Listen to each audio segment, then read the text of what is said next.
For years, the story has been the same. It's Jayson Tatum's team, and Jaylen Brown is the Robin to his Batman, the very good sidekick who'll never be the guy. But is that actually true? Because when you put their numbers side by side, the gap is a lot smaller than the narrative says, and in one huge way, Brown has something Tatum doesn't. So let's settle it. Is Jaylen Brown actually better than Jayson Tatum? Let's break it down. Here's the plan. We'll put their career numbers side by side, then their shooting percentages, then each man's best season head to head. Then we'll deal with the Robin narrative directly, and the one trophy that complicates it. And finally, a verdict. Every number here is verified. The opinion at the end is mine. Let's start with the career line. This is Game is Culture. Quick thing before we dig in, if you like debates settled with real numbers instead of takes, subscribe. It's free and it helps a ton. Now the career line. First, the career numbers. Start with the raw career averages, and Tatum leads where it counts. More points, 23.5 to 20, more rebounds, and more assists. He's been the bigger box score producer for their whole time together, and the rebounding and assist gaps say he does more of the connective work too. The one column Brown wins is games played. He's been a touch more durable across his career, and availability is its own kind of value. On volume and production, this part isn't really close. Tatum is the bigger statistical star. So on the surface, Tatum's the clear number one, and that's fair. He carries a bigger load, he rebounds more, he creates more for others. If the only question is who fills up a box score, the answer is Tatum, and it's not particularly close. But box score volume isn't the whole story, because the way they get their buckets tells a different tale. Now the percentages. Here's where it gets interesting. Brown is actually the more accurate shooter from the field, 48% to Tatum's 46%. He's the better, more explosive finisher at the rim. Tatum claws the efficiency back from distance and at the line, a better three-point percentage and a much better free throw rate, which is why his true shooting edges ahead, 58 to 57. The takeaway, on pure scoring efficiency, these two are nearly identical. That's not a star and a sidekick, that's two elite scorers.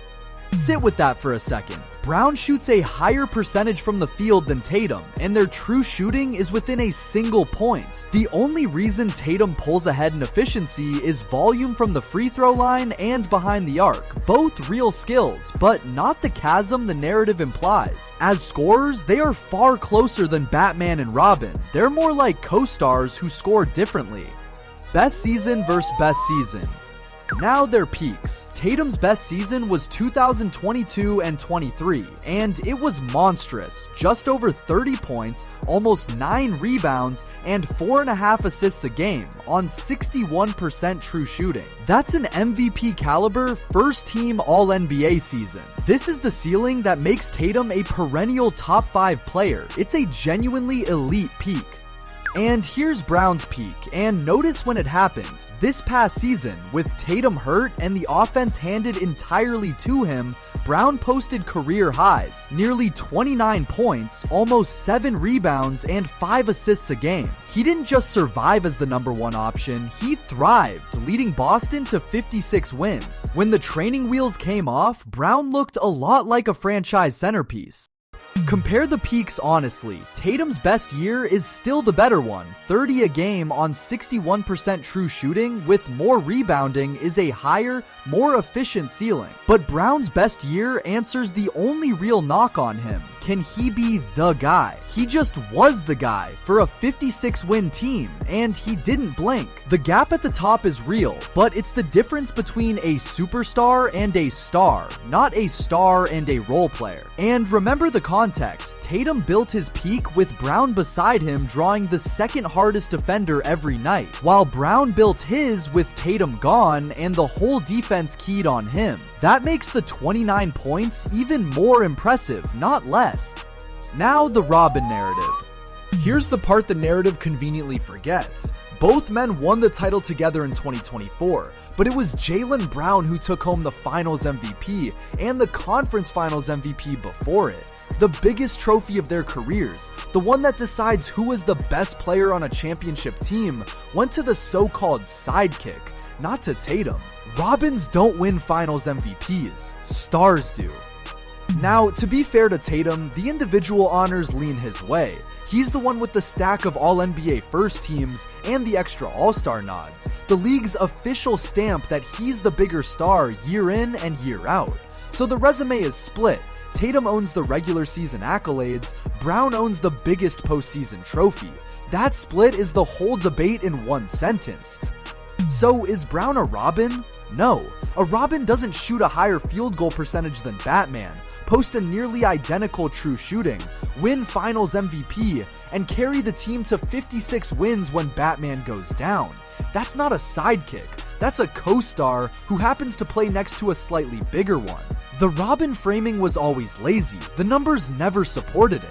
Part of it is just optics. Tatum was the number 3 pick and the face of the rebuild, so the story was written before either of them played a game. But stories aren't stats, and the tape says Brown is one of the 20 best players in the world, not a passenger. So, the verdict. Here's my honest answer. Is Jaylen Brown better than Jayson Tatum? No, not quite. Tatum's higher scoring, better rebounding, superior playmaking, and stack of All-NBA honors make him the more complete and more valuable player overall. But is Brown the distant sidekick the media sells? Absolutely not. He's a Finals MVP and a proven number 1, a legitimate star in his own right. The accurate take isn't Batman and Robin. It's Batman and a second Batman who's just a step behind. If I had to place Jaylen Brown on a scale from role player to franchise star, he isn't close to the bottom. A Finals MVP who can lead a 56-win team as the number 1 scorer sits right near the top of the dial. A genuine star. Not quite the perennial first-team monster Tatum is, but miles past the Robin label that's followed him his whole career. Jaylen Brown is a star, full stop. So that's the answer. Tatum is the better all-around player, but Jaylen Brown is no Robin.